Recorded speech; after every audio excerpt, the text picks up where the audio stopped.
Okay, next chapter, motion in one dimensional.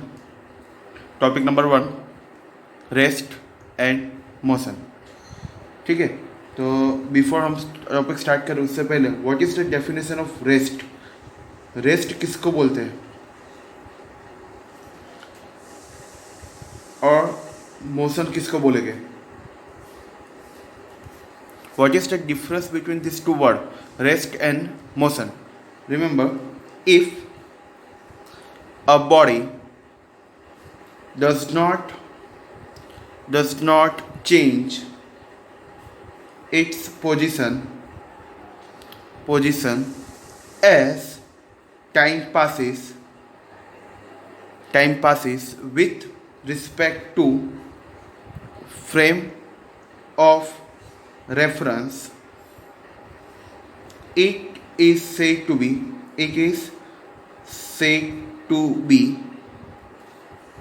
at rest. And what about motion? If a body changes its position as time passes with respect to frame of reference, it is said to be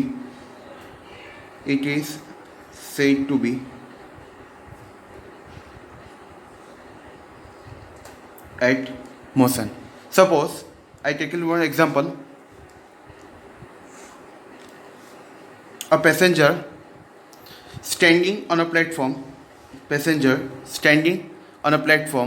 observe that tree on a platform is at rest.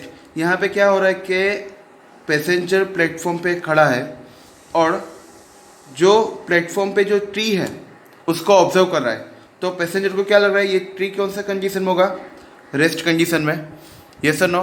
But when the same passenger, suppose करो कि ये same passenger है, same passenger is passing away in a train through station. क्या होगा कि train में बैठ के वो पास हो रहा है, तो उस पैसेंजर के लिए अब क्या होगा, ये ट्री इन मोशन. यहाँ पे पैसेंजर सेम है, लेकिन उसको पहले क्या लगा था कि जब प्लेटफॉर्म पे खड़ा था तब ट्री कौन सी कंडीशन में था, रेस्ट कंडीशन में. ना वही पैसेंजर, सेम पैसेंजर ट्रेन में बैठ रहा है और पास हो रहा है, पासिंग हो रहा है, तो उसको क्या लग रहा है, अब ट्री किस में लगेगा, मोशन में. ठीक है, पता चला है. तो what is the difference between rest and motion. अगर बॉडी अपनी पोजीशन चेंज नहीं करता with respect to frame of reference, तो रिमेंबर बॉडी किस कंडीशन में है, इन रेस्ट. सिमिलर, अगर बॉडी अपनी पोजीशन चेंज कर रहा है with respect to frame of reference, तो उसको क्या बोलेंगे, मोशन. ठीक है, तो एक चीज समझ लीजिए, एक पॉइंट है कि rest and motion are relative terms. It's depend upon the frame of reference. पता चल रहा है what is the difference between rest and frame. If a body does not change its position as time passes with respect to frame of reference, it is said to be at rest. And what about motion? If a body changes its position as time passes with respect to frame of reference, it is said to be in motion. Suppose I'll take it one example. A passenger is standing on a platform. Observe that tree on a platform is at rest. But when the same passenger is passing away in a train through station, observe that tree is in motion. Got it? Yes or no? In both condition, observer is right, but the observation are different because in first situation, observer standing on a platform and which is reference of the frame at rest, and in second situation, observer moving in a train, which is a reference of frame in motion. Got it? First condition में passenger अपना platform पे खड़ा है तो उसके लिए क्या होगा ट्री एट रेस्ट कंडीशन में, सिंपल सी बात है। और जब वही पैसेंजर ट्रेन में मूव हो रहा होगा तब उसके लिए ये ट्री क्या होगा इन मोशन। पता चल रहा है the difference between rest and motion, both are relative term है और both are depending upon the frame of reference. ठीक है, सपोज एक एग्जांपल लेते हैं, frame of reference X and Y, origin O 0 0। ठीक है, now suppose that particle A is change its position from A to B. यहां पे क्या हो रहा है, पार्टिकल अपनी पोजीशन चेंज कर रहा है फ्रॉम ए टू बी। ठीक है, पार्टिकल खुद की पोजीशन चेंज कर रहा है ना। दैट मीन्स व्हाट, क्या बोल सकते हैं, ये जो पार्टिकल है, पार्टिकल इज इन मोशन। बोल सकते हैं इसको, पार्टिकल अपनी खुद की पोजीशन चेंज कर रहा है from A to B. That means हम पार्टिकल को क्या बोल सकते हैं, पार्टिकल इज इन मोशन। तो ये जो मोशन होगी, तो ये मोशन कितने टाइप की होती है, मोशन को क्या बोलेंगे, पार्टिकल अपनी पोजीशन चेंज कर रहा है from A to B, particle खुद की पोजीशन चेंज कर रहा है। ठीक है, तो उसको क्या विथ रिस्पेक्ट टू टाइम, तो उसको क्या बोलेंगे, मोशन। ठीक है, तो मोशन कितने टाइप की होती है, तो first one motion in one dimensional, motion in to dimensional and the motion in three dimensional. What about motion in one dimension, remember motion of a body in a straight line, motion of a body in straight line is said to be a motion in one dimensional.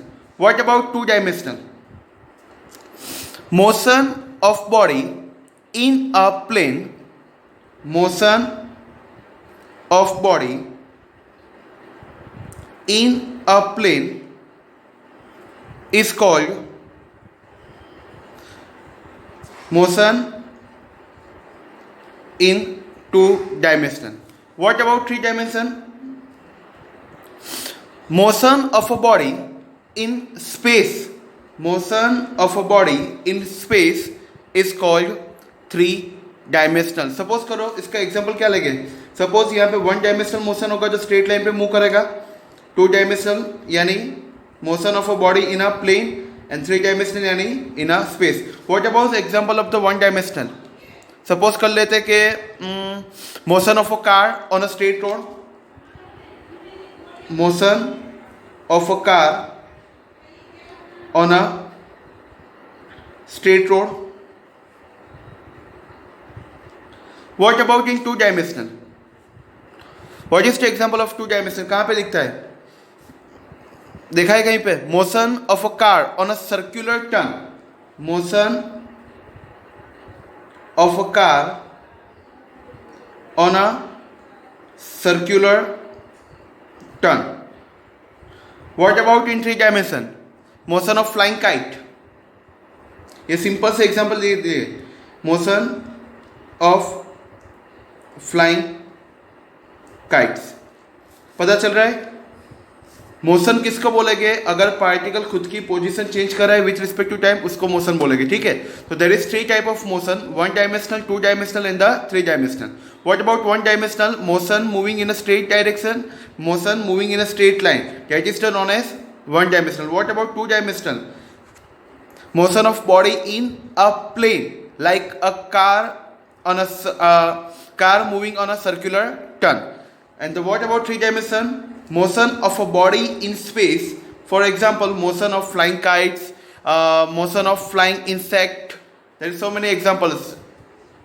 ठीक है, that is the types of motion. Next, distance.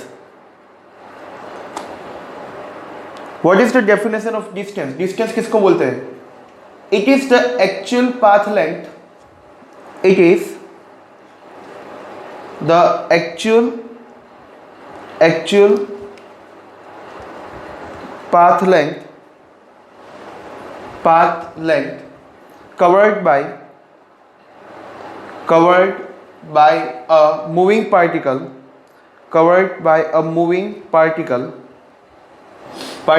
in a given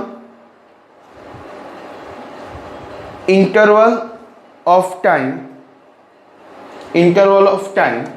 it is said to be a distance.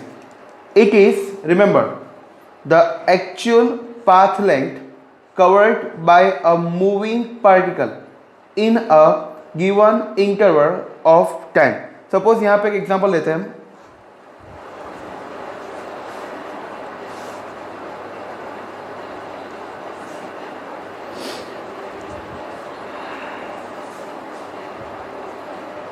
ठीक है, यहाँ पे एक example लेते हैं.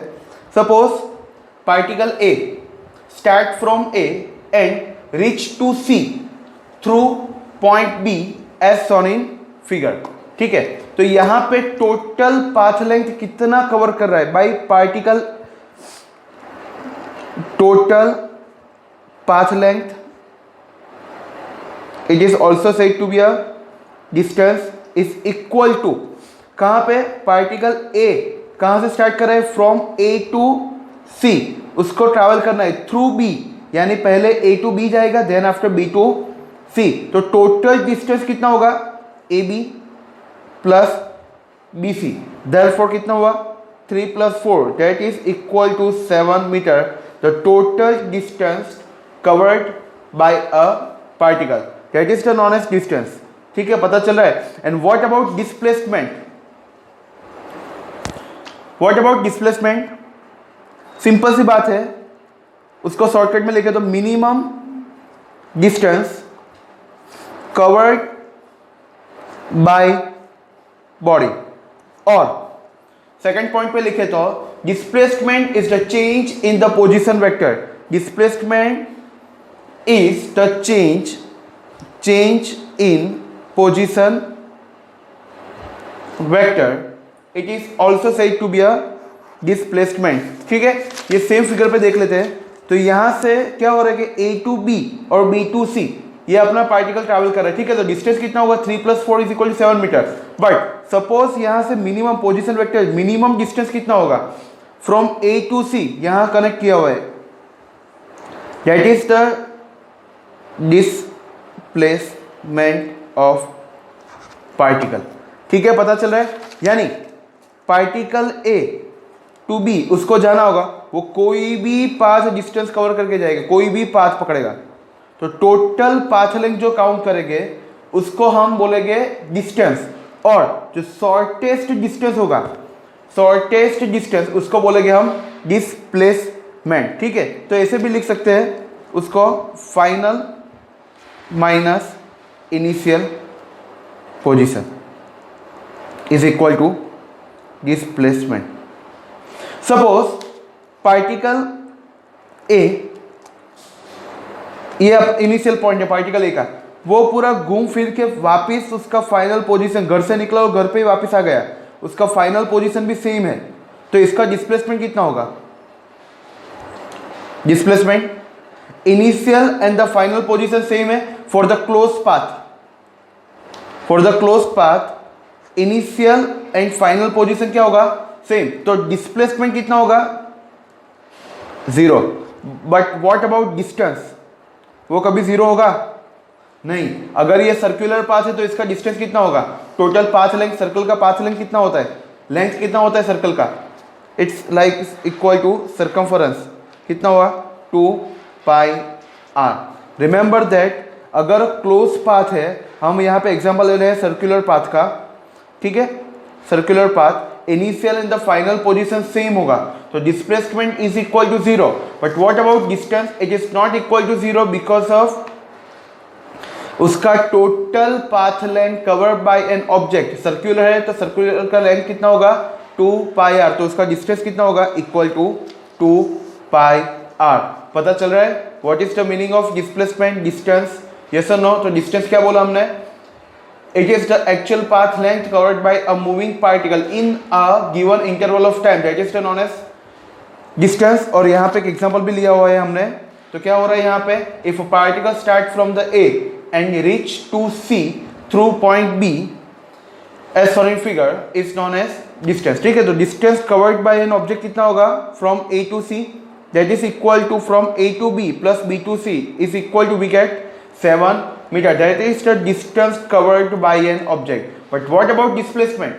Displacement is a change of the position vector or the minimum distance covered by an body, and it is also said to be a final position minus initial position. Therefore, in this figure, A to C, direct A to C, that is the shortest distance covered by an object, that is known as A to C, that is the displacement. Got it? Yes or no?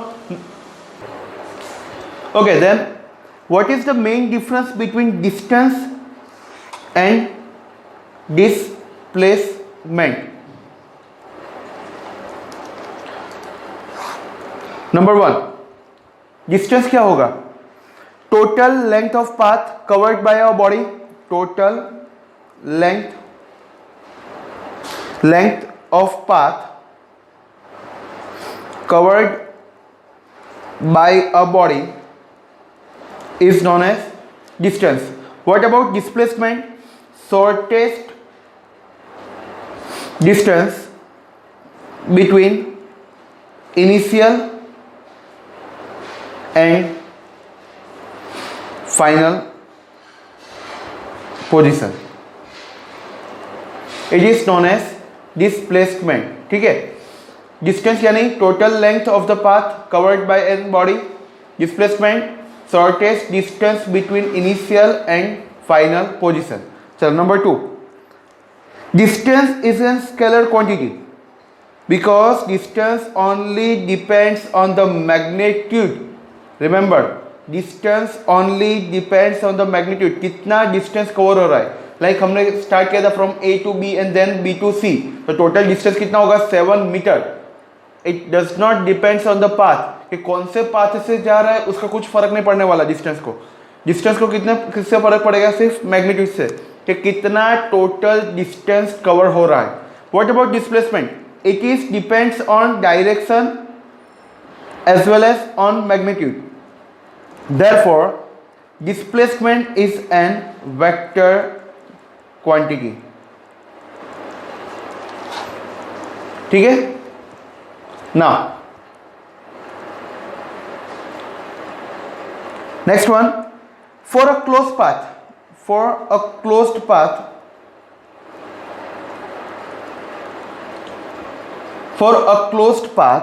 क्या होगा? distance travel is non-zero. क्यों non-zero? And what about displacement? It is equal to 0 for a closed path. अभी हमने 2 minute पहले एक example लिया था कि सपोज के एक पार्टिकल नेम है A, उसका इनिशियल सर्कुलर पार्ट लेते हैं, ठीक है, और फाइनल पोजीशन सेम है, तो शॉर्टेस्ट डिस्टेंस कितना होगा? Displacement is equal to 0. But what about distance? कितना होगा? सर्कुलर लेंथ तो कवर कर रहा है, तो टोटल लेंथ ऑफ सर्कल कितना होगा? सर्कमफरेंस ऑफ सर्कल कितना होगा? 2 पाई आर. तो डिस्टेंस कितना होगा? Distance is equal to 2 pi r, that is non zero. And what about displacement? It is equal to 0. पता चल रहा है? हाँ क्या ना? तो एक सिंपल सा आपको एक पॉइंट दिखा रहा हूं. पाथ कोई भी हो, remember displacement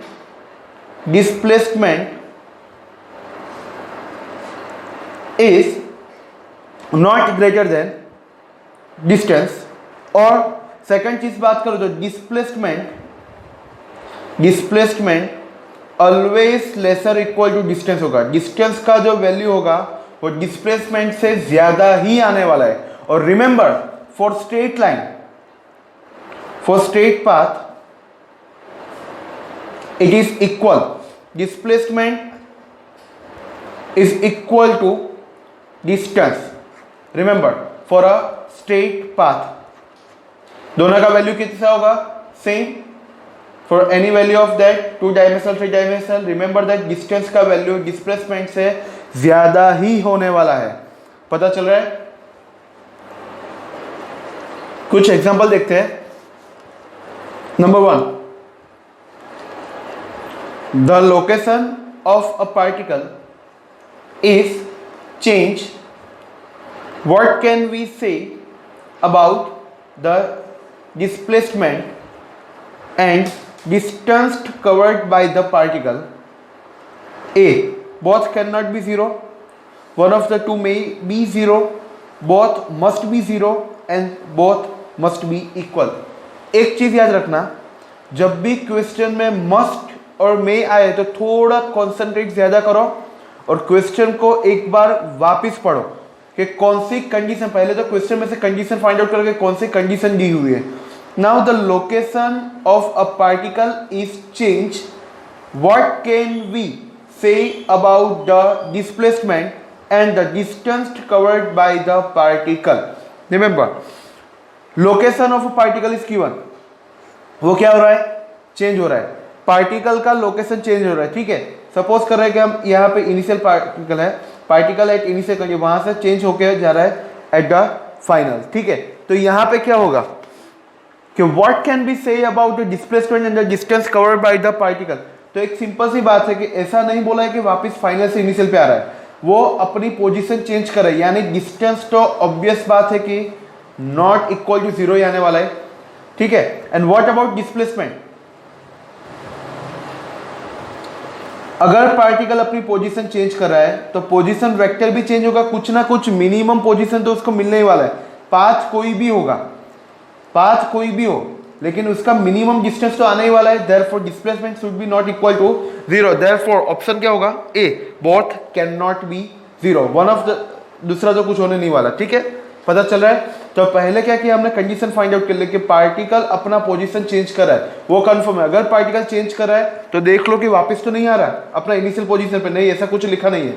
that means what, कि पार्टिकल चेंज हो रहा है, अपना डिस्टेंस और डिस्प्लेसमेंट क्या होगा? तो फिर नॉट इक्वल टू 0.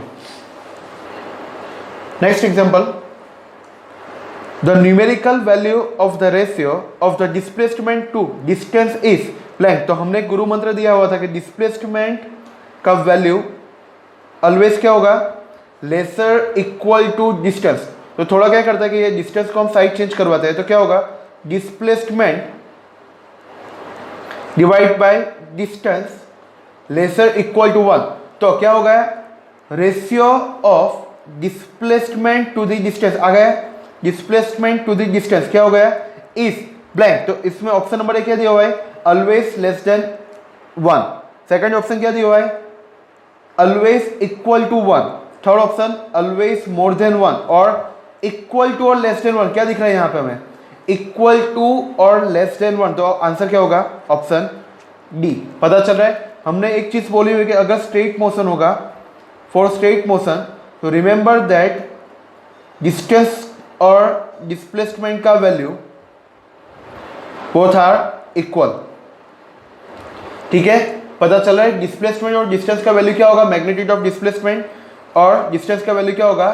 इक्वल. और एक चीज भी याद रख लो कि magnitude of the displacement always वो क्या होता है? डिस्टेंस ही होता है. सिर्फ फर्क कितना है कि डिस्प्लेसमेंट अपने डायरेक्शन पे डिपेंड करता है. ठीक है, और डिस्टेंस उसको पाथ के साथ कोई लेना देना नहीं है. If the displacement of a particle, next question है, if the displacement of a particle is 0, the distance covered क्या होगा? अगर displacement of the particle 0 हो रहा है तो indirectly क्या बोल रहा है कि वो close path होगा. Suppose initial and the final condition क्या होगा? सेम, बोथ आर सेम हो रहा है. ठीक है, तो डिस्प्लेसमेंट 0 हुआ तो कंडीशन दो चीज होती है, या तो फिर पार्टिकल ने अपनी पोजीशन चेंज ही नहीं की, पार्टिकल अपनी पोजीशन चेंज ही नहीं कर रहा है, यानी initial and final position same, वो अपना with respect to time position change नहीं कर रहा, तो डिस्टेंस क्या होगा? Distance is equal to 0. ठीक है, अगर पार्टिकल खुद की पोजीशन चेंज नहीं कर रहा तो डिस्टेंस क्या हो गया, zero. But suppose that particle अपनी पोजीशन चेंज कर रहा है फ्रॉम द इनिशियल कंडीशन और पूरा घूम के वापिस फाइनल पोजीशन सेम पॉइंट पे आ रहा है, तो क्लोज पाथ के लिए डिस्टेंस क्या होगा, distance is not equal to zero.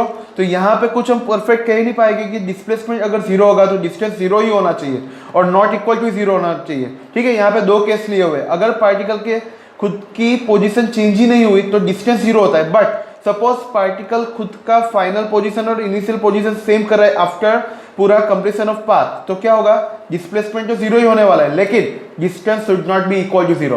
That means what कि यहाँ पे जो ऑप्शन दिए हुए हैं मस्ट बी जीरो, जहां पे भी मस्ट बी जीरो और मे बी जीरो दिखे थोड़ा ध्यान रख लो।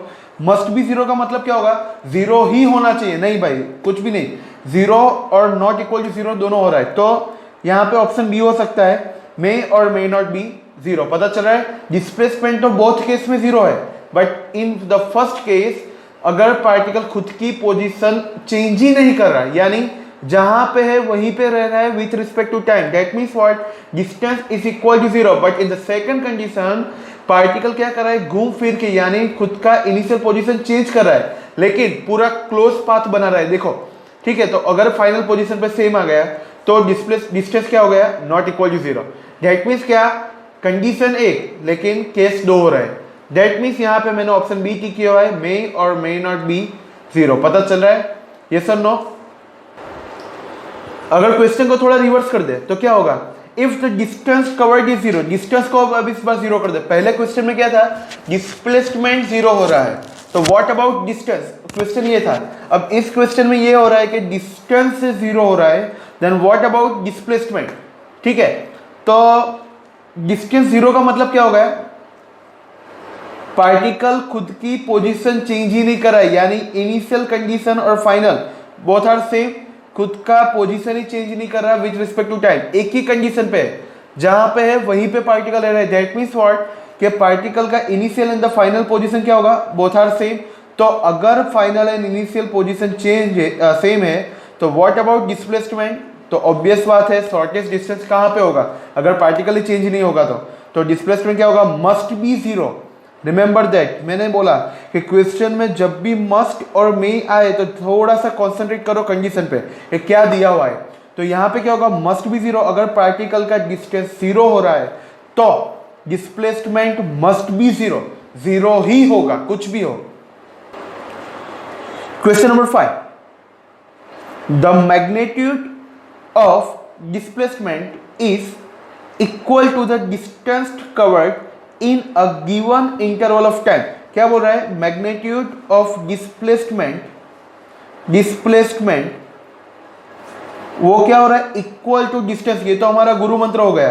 क्या होगा, अगर डिस्प्लेसमेंट इक्वल टू डिस्टेंस हो रहा है तो ऑब्वियस बात है पार्टिकल कौन सा डायरेक्शन में जाएगा, particle moving in a straight direction, yes और नो।